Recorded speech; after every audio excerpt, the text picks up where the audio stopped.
Olá, estudantes do 7º ano. Neste vídeo vamos estudar um conteúdo que vocês já conhecem bem.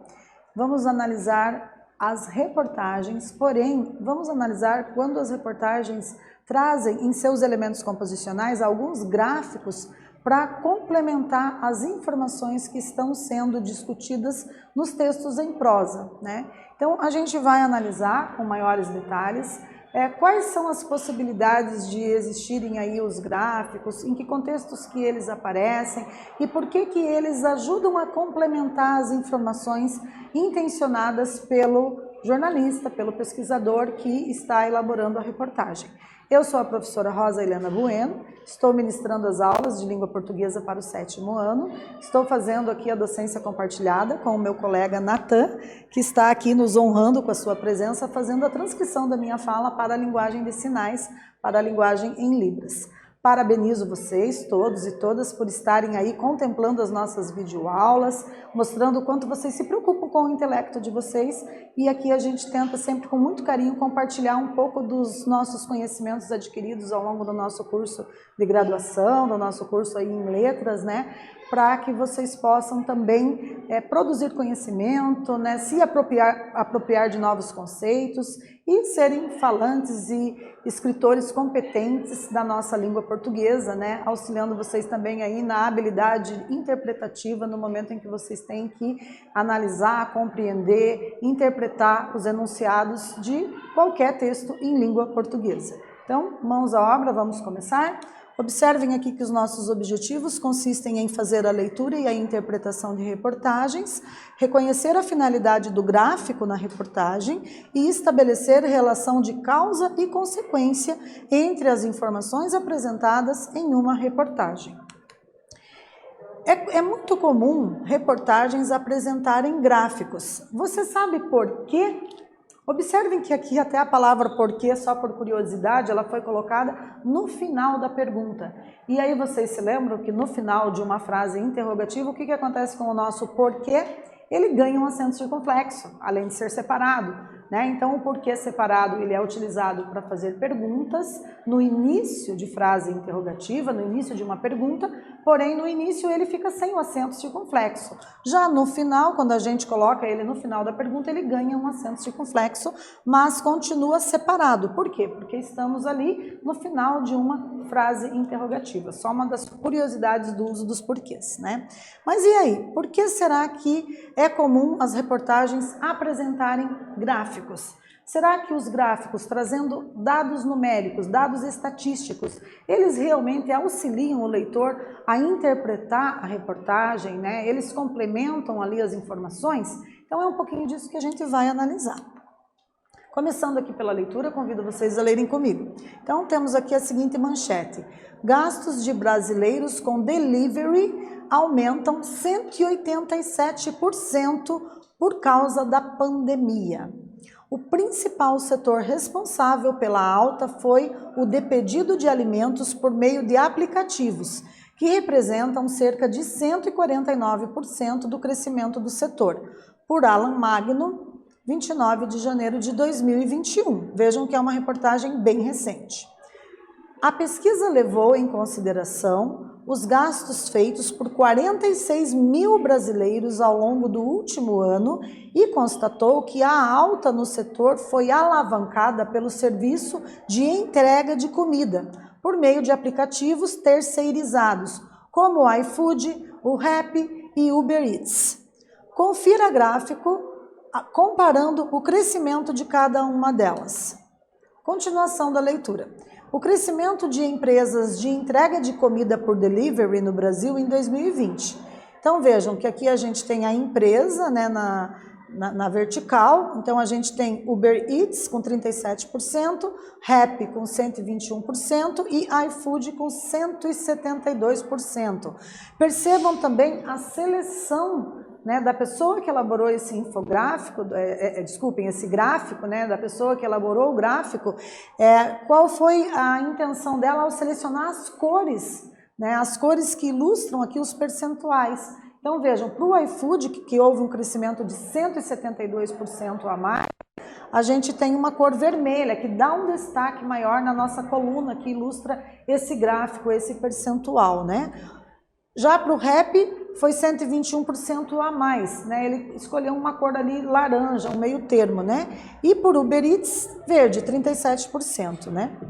Então a gente tem esse crescimento sendo analisado, né, numa variante que vai de 0 a 200%. E está disponível aí esse gráfico no site, né? Então como que eu posso fazer aí o levantamento desses dados e transcrever os dados numéricos num texto em prosa? Então, no momento que eu, às vezes, sou solicitado, por exemplo, a produzir um texto dissertativo argumentativo, que é um texto de opinião, e que, junto com os textos motivadores, os textos de apoio, se apresentam gráficos ou infográficos, eu preciso transcrever esses números em palavras, né? E fazer uma reflexão sobre isso, né? Então, percebam aqui que cabe a gente começar aí a fazer uma reflexão quando a gente vai construir os nossos argumentos, fundamentar os nossos argumentos em um texto dissertativo a partir de um gráfico. A gente precisa iniciar, é uma sugestão, né, que enriquece bastante o texto, é iniciar já anunciando para o leitor quem que foi que elaborou esse gráfico, né? Então a gente tem aqui a indicação que foi o Alan Magno que fez o levantamento. Então, segundo o Alan Magno, vírgula, né, a empresa iFood teve um crescimento de 172% nos seus lucros durante a pandemia, né? Houve esse crescimento aí no ano de 2020, né? Os dados ilustram isso, e o Alan Magno ilustrou isso na cor vermelha, né? Claro, sempre evitando de repetir palavras no texto, né? Então, a gente tem essa possibilidade de fazer uma leitura e transformar essa leitura de dados numéricos em texto escrito, fazer essa transcrição. Continuando, então, para a nossa primeira atividade, foi trazido aqui um fragmento, né, que começa com a manchete da nossa reportagem e que afirma o seguinte: gastos de brasileiros com delivery aumentam 187% por causa da pandemia. O principal setor responsável pela alta foi o de pedido de alimentos por meio de aplicativos, que representam cerca de 149% do crescimento do setor. De acordo com a reportagem e o gráfico, como o aumento de gastos de brasileiros com delivery impactou as empresas de aplicativos de entrega? Então, temos aqui a nossa pergunta para vocês treinarem aí a proficiência na língua escrita, elaborando 2 frases ou 3 para responder esse enunciado.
Retornando então, pessoal, observem aqui a nossa sugestão de resposta, consiste em afirmar que o aumento dos gastos dos brasileiros com delivery impulsionou o crescimento das empresas que realizam esse tipo de entrega, né? Então, a partir do momento que os brasileiros, para se proteger da contaminação do novo coronavírus, escolheram ficar em casa, né, obviamente, por uma necessidade para evitar aglomerações, seguindo ali os protocolos de biossegurança sanitária que eram necessários, né, no início 1,5 metro de distanciamento e depois esse foi encurtando, né, por conta da vacinação, enfim. Então a gente teve aí essa escolha dos brasileiros, né, em fazer pedidos por meio desses aplicativos. Consequentemente, as pessoas que investiram nesse tipo de negócio, de comércio, acabaram obtendo aí um lucro bem significativo, certo? Então foi uma estratégia das pessoas aí de se reinventarem, né, de estabelecerem aí novos padrões de comportamento comercial para poderem tentar evitar aglomeração e com isso, né, se protegerem para fazer a prevenção às diversas formas de contaminação. Continuando, então, nós temos aqui alguns tipos de gráficos para complementar aí com a nossa discussão, né? Percebam que nós temos os gráficos em colunas, que trazem informações numéricas a respeito de determinados temas, determinados assuntos, né? E aí temos também gráfico em pizza, né? No formato de pizza, por exemplo, esse traz uma indicação com relação ao transporte utilizado para a escola, né? Então constatou-se ali que na cor azul 33% das crianças optam por ir a pé para a escola, na cor verde 17% às vezes tem condições de ir de carro, tem alguém que leve de carro, né?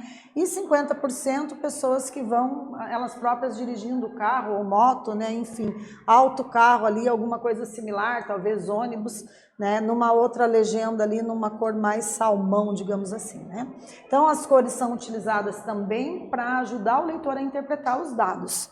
E aí existem vários tipos de gráficos, os mais utilizados são os de colunas, os de linhas e os circulares. Os principais elementos são números, título, fonte, nota e cores, né? Então, esses são os dados que complementam muitas vezes uma reportagem.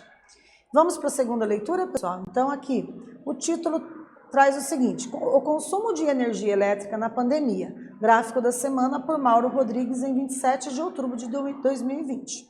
A pandemia fez um estrago na economia mundial e, em particular, na economia brasileira. Isso se reflete no consumo de energia elétrica. Em maio, mês mais duro da crise, o consumo total em megawatts no país chegou a cair mais de 10% em relação ao mesmo mês no ano passado. Mas há diferenças interessantes quando quebramos essa informação por classes de consumidores: residencial, industrial, comercial, que engloba comércio e serviços, e outros, rural e poder público. Confira o gráfico abaixo. Ele traz a variação do gasto em relação ao mesmo mês do ano anterior, de janeiro a agosto de 2020. Enquanto o consumo das classes industrial e comercial afunda em abril e maio, o gasto residencial cresce em abril e fica estável em maio. Percebam que nós temos aqui a referência, né, de onde se encontra essa reportagem.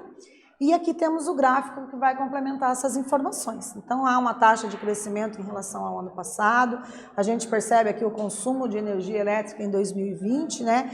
Aqui nós temos os meses de janeiro, fevereiro, março, abril, maio, junho, julho e agosto sendo analisados, né? E temos aqui as taxas de elevação que variam de 0% a 10%, né, num crescente, e num decrescente de menos 5% a menos 30%. Então percebam o quanto oscilam aqui essas curvas, né, essas linhas aqui, que apresentam o consumo residencial, industrial, comercial, outros e o total. Então, essa é uma outra possibilidade de nós termos esses gráficos complementando as reportagens para ajudar a fazer uma leitura mais global, né? Tendo em vista a intencionalidade do jornalista, a intencionalidade do pesquisador que elaborou a reportagem. E vamos para a nossa segunda atividade. Eu vou deixar aqui os slides para vocês com um fragmento da reportagem, né? E vocês vão responder a seguinte questão. Segundo a reportagem e seu gráfico, como o consumidor age em relação ao consumo de energia elétrica quando a crise econômica se intensifica? Né? Então, deem uma lida aí atenta nesse fragmento da reportagem e elaborem 2 ou 3 frases para responder a essa questão.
Então, vamos verificar como ficou aqui, pessoal. Uma sugestão de resposta seria a gente afirmar, né, que de acordo com as informações apresentadas pela reportagem e ilustradas pelo gráfico, no mês em que a crise econômica foi mais dura, houve mais controle sobre o consumo de energia elétrica em todos os setores analisados, né? Então, vejam, no mês em que a crise econômica foi mais dura, houve um controle. Então, o que a gente tende a refletir aqui sobre o comportamento do consumidor com relação à energia elétrica? Ao perceber-se diante de uma crise, né, uma crise que assolou o país, que assolou aí todas as pessoas, o consumidor teve uma tendência a dar uma controlada no uso da energia elétrica, né? Ou seja, apagar as luzes quando não tem ninguém no ambiente, né? Luz que se apaga não se paga, né? Já diz o velho e bom ditado.